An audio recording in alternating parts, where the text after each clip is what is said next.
Well, we got a big week ahead of us, and I know our players are excited to go on the road, play a really good opponent. He's playing really good right now.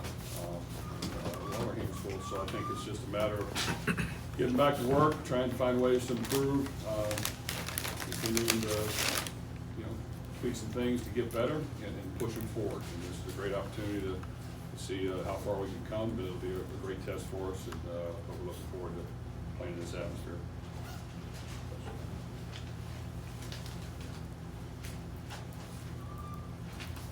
Just to go back on Friday night when you were watching, there were so many key moments and big plays, but how big was the touchdown at the end of the half to get the guys, for you all to be able to go in the locker room and be kind of calm, like, hey, we can do this? Well, obviously things weren't going our way in the first half, and a lot of shooting ourselves in the foot, a lot of key mistakes that hurt us, but we just kind of hung in there and found a way to get a score at the end. I thought we moved the ball just a little bit and found a way to get a good drive together and score. Start of the second half was okay. It wasn't great. It's not like we came out to firing away, but they scored right away. But we were just able to respond. So I just think the toughness that our team had, the ability to just kind of hang in there and play to the end, came through for us in a pivotal game where we needed it to happen. I have two questions. I guess first, what went into the decision with Colin Lacey to, redshirt him, and then how big was it to have people like Kataris and Chris step up when you need those playmakers there in the passing game? Well, with Colin, we support all the decisions that our players make that they think is best for them. I was not in agreement with the decision. It was not best for our football team, but I understand where he's coming from, and we definitely want to do what's best for all of our players, and we'll always will do that because I do think we're not as good a team without him. But at the same time, we're going to support him, whatever he wants us to help him with. When it came to other guys stepping up, we had to have other guys step up. Colin was a really good player for us, and he was just getting fully healthy, and so Amari came in and made a couple of mistakes early, but played hard and played the entire game. Found ways to make plays in the second half. Chris Hughes stepped in, made a couple of nice catches for us. So I just think that between the receiving room having some injuries and dealing with some blows, and the offensive line dealing with quite a few blows, and we had some more. We got to just continue to fight through that, and other guys got to be able to step up. Yeah. Jeff,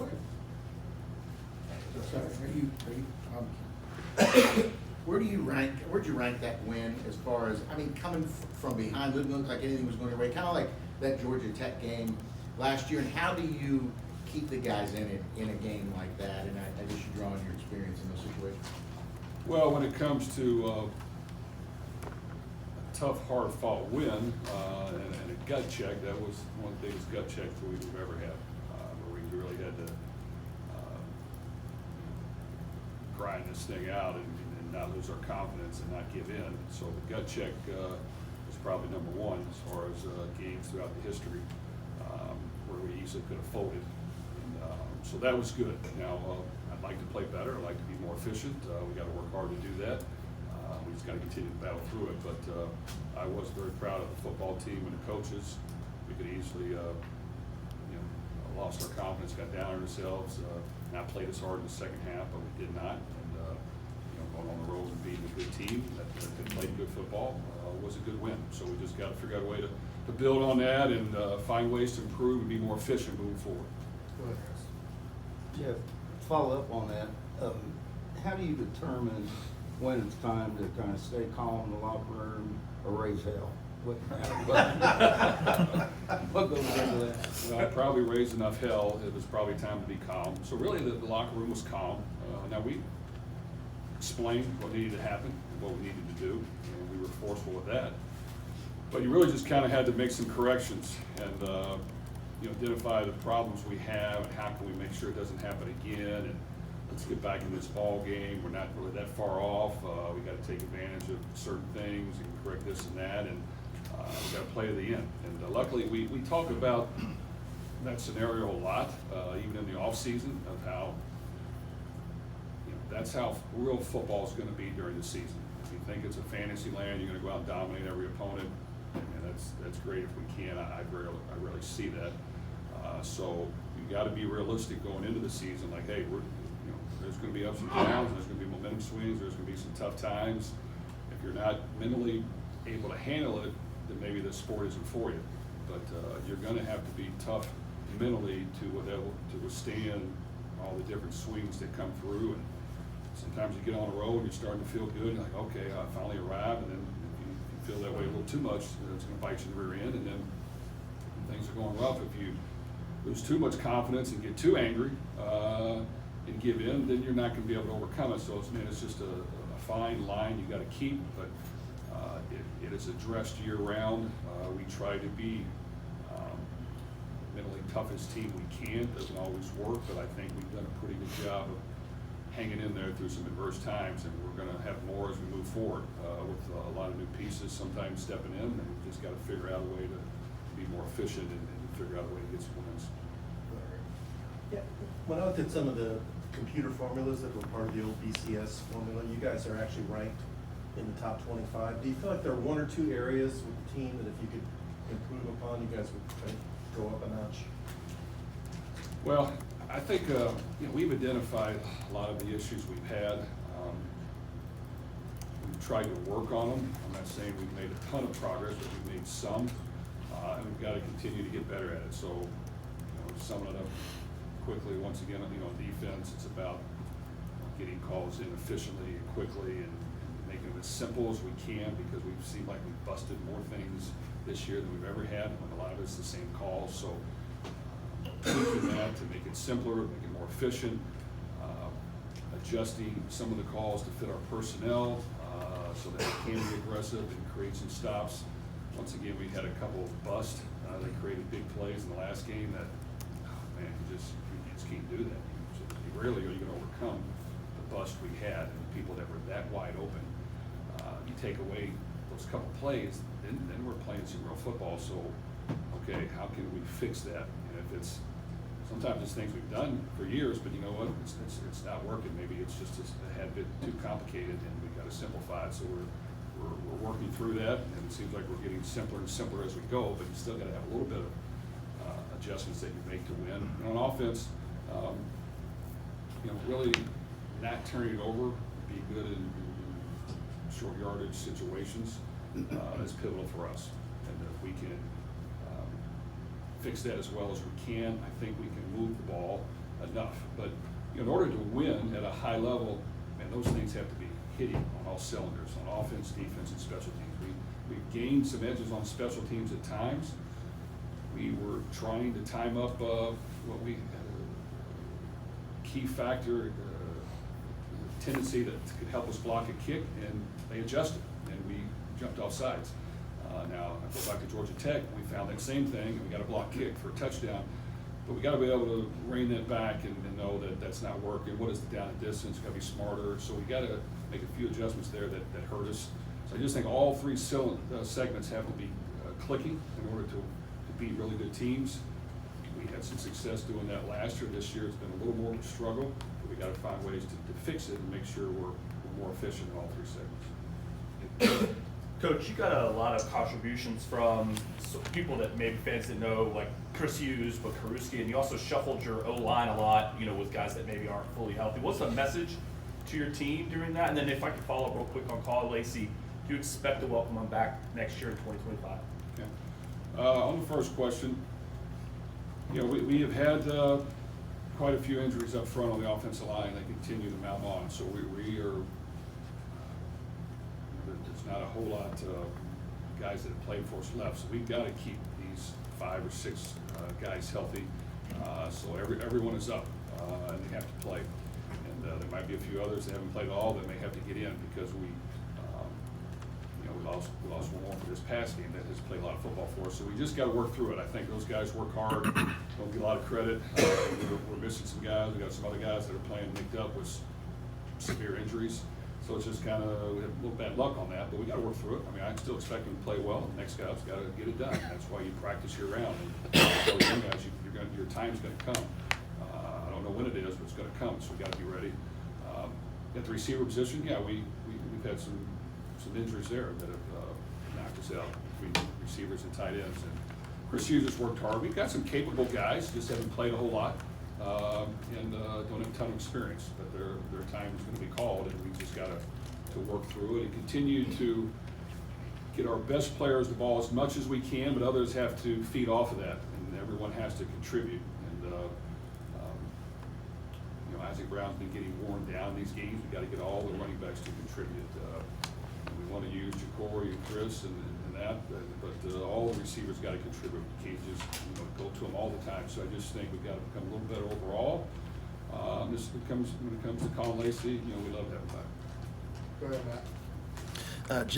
Jeff, you go down 20-0, and based on how the last month have gone, it normally could have been really easy for some players to maybe kind of mail it in and not give forth their max effort, but it was evident that the team was still very much caring and wanted to battle back and get back into it. What to say about the state of the locker room, given that even in that situation, they still wanted to battle back? Well, like I said, as far as wins, that was one I was very, very proud of our football team, because they hung in there and it wasn't easy. I'll be the first one to tell you that, at halftime, I could have ran in and jumped in the river and did not come up. But it was tough. It was just like, oh my gosh, what the heck, what's going on here? We got to get this fixed. But you got to withstand it. And luckily, I've been through hard times before. It's not very fun, but you can't dwell on it. You got to believe in what you're doing. You got to believe in the solutions you have, and you got to attempt to make them. And I just think that, like I said, we talk about this scenario quite a bit because I understand in the game of football at a competitive level it's going to happen a lot, probably way more so than people think. You got to be mentally tough to withstand that. And I just think our team is mentally tough. And I can say it can't be broken down at some point, but they are mentally tough. They work hard. They want to win. It means something to them. We understand it's not going to be perfect, and our goal is to make it perfect, but it's not going to be. But we got to be more efficient. We got to be cleaner in our play if we want to find ways to win. And that happens from me to our coaches down to our players. Everything has to be crisper, sharper, cleaner, and we've got to get these things addressed every week and continue to make improvements and not lose confidence when things aren't going quite our way. So yes, I'm proud of our team, and they work really hard, and we will have our hands full this week and be tested to the max against a really, really hot team. And Jeff, in regards to Clemson, it feels like the past couple of seasons they haven't been the Clemson powerhouse national champion that the conference is accustomed to. It seems like Dabo's maybe found that back this year. What's different about this team and what he's doing, and what are the challenges of playing a team that's consistently a top dog in this conference? Well, I have a ton of respect for Coach Sweeney and his team. They've done a great job over the years. They faced a little adversity the last couple of years, a little bit, because they're used to being dominant. But you know what? He is stuck with his plan. He has players that he's recruited and developed, and they have worked through a couple ups and downs along the way. And they played a really tough opponent the first week. And really, it was a close game until the second half, and then just a few things didn't go their way. And guess what? They've fixed those. And for the next 6 games, they've been lights out. They played really good football, and they're hitting on all cylinders. And they're good up front on defense. They're athletic linebacker in the secondary. On offense, the quarterback's now playing at a high level. They got good weapons around them. They got good balance, and they're really good at home. So I think he feels great about the direction his team is going. They have a chance to be as good as anybody, and we will have our hands full going and playing a team this hot on their home field. Sure. Jeff, first of all, have you ever been there? I have not. You have not. What do you, the atmosphere at a night game is going to be big. You guys have been through a lot of those, but is it any different when it's on the road? And then the second thing, just talk about Clemson a little bit as their quarterback. Seems like every week, every quarterback is so good in this league. Well, I think the atmosphere will be what college football is all about. I'm sure it'll be popping, and they'll be ready to play. And it's good for our team playing those atmospheres and environments. And we've been able to do it on our home field, but now we'll be able to go on the road, just like at Notre Dame, and play a great atmosphere in a big-time game. And that's why you work year-round. I tell our guys, you work year-round for these moments. So let's try to take advantage of it. Let's a great week of practice, lay it all out there, and go cut it loose come game time. When it comes to Clemson's quarterback, he's continued to progress. Like every quarterback, he's had a couple little struggles along the way, which is good for quarterbacks, but he's over the hump now. I think he's thrown for 20 touchdowns, 3 picks, got over 500 yards of offense, 5 out of 6 games or something like that, or 6 out of 7, I'm not for sure. But he's playing at a high level, and they kind of built the offense around him and what his strengths are, and right now it's clicking on all cylinders. So once again, we've got to stop a good quarterback, and we've got to find ways to do it better than what we've had. We've got to find ways to limit big plays and make them earn it, and that'll be important that we try to do that. When they were really good, I mean, they had multiple NFL draft picks all across the defense, and they had superior quickness and athleticism. Do you see that from them when you watch them? Well, the D-line is really good, and without question, that's a strength of their team. They're big, they're strong, they can run. Linebackers play well, and then the secondary's done a good job. So I feel like that they're back to what they've been. They feel confident they probably are as well. For years they were a dominant team. So yes, we'll have our hands full, and it'll be a big test. And this is a team that we're getting while they're hot, so we'll get their best shot. Jeff, you mentioned, probably raise enough hell to be calm in the locker room, and then also just the communication things. Do you feel like this season has caused you to, I guess, maybe adjust the way you coach or coach differently, and if so, in what ways? Well, believe it or not, at Purdue we had some tough times. It wasn't easy to win there. You had to overcome a lot, and you had to win some big games to get in a position to do what you wanted to do. So I think we're used to hitting some bumps in the road along the way, and how to handle it.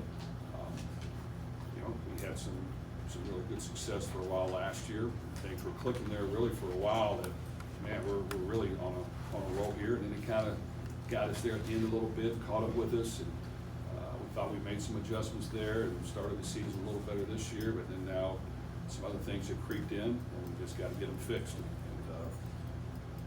Every team is different, and yes, when the roster is a little different every year, you better be able to adjust and figure out your team as fast as you can. We thought we had some things figured out, but a few things keep popping up. So when that happens, you gotta adjust a little bit more, and you gotta be open to, as coaches, realizing, hey, we gotta coach this better or adjust this slightly because it's just not happening. So I don't like to blame the players. To me, it's us first. How can we, you talk to players, why did you do this, and what were you thinking? Sometimes you get an idea of, yeah, I was right, it was too complicated. So you got to just try to understand where they're coming from and why the mistakes are being made, so that you can limit those. And so we've had to dive in deep, and we're going to have to this week as well. We had some critical mistakes this past week that should have really bit us in the rear end, but we found a way to overcome it. We can't allow that. We've got to be better. We've got to be sharper, and sometimes it's very tedious work because you're adjusting things that sometimes work for years that just for some reason isn't working on this team, and you've got to make it work for your players. And you got to because I think when they know what they're doing and the ball snapped and they're in the right position and there's not a whole lot of adjustments on defense, we can play really good. When there's a few moving parts, we don't play as good. And on offense, we've got some youngsters in the backfield. They've done a good job, but we've got some new pieces in other positions. We've got to be efficient in what we're doing. And while for the most part we haven't turned over a whole lot, this past game we did, and it hurt us. And we cannot have that. So just a lot of things to clean up that we'll work hard to get done that hopefully will help us. Could you talk a little bit about Kariski, his progress and his assets as a tight end, what he's given? Well, Nate Kariski's done a great job for us, and he really did last year. Last year, he didn't have a ton of experience at tight end. He played hard. He works hard. He's tough. This year we went and got Mark Redmond as a tight end, who has a ton of experience somewhere else. He's come in. He's done a good job. He's a really good blocker. He makes efficient catches. He does a good job on the short intermediate routes. We had Jamar Johnson, who was really coming into his own.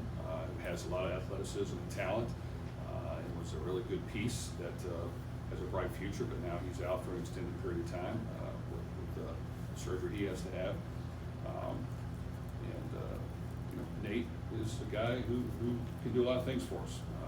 He's kind of just steady at a lot of things, and he knows what to do, and he does it the best he can, and he doesn't have very many mental mistakes because he understands it, so we've got to rely on him more. And I think he'll continue to do a good job for us, and definitely stepped up this past week. Thank you. Great, thank you.